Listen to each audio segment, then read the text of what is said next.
sin in the flesh in order that the righteous requirement of the law might be fully met in us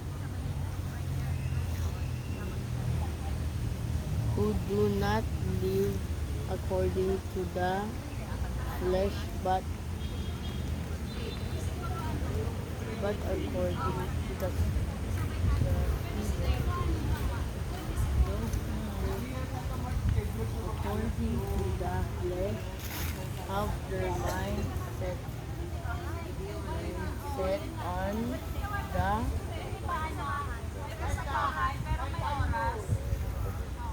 on what the flesh desire, but those who live in accordance with the Spirit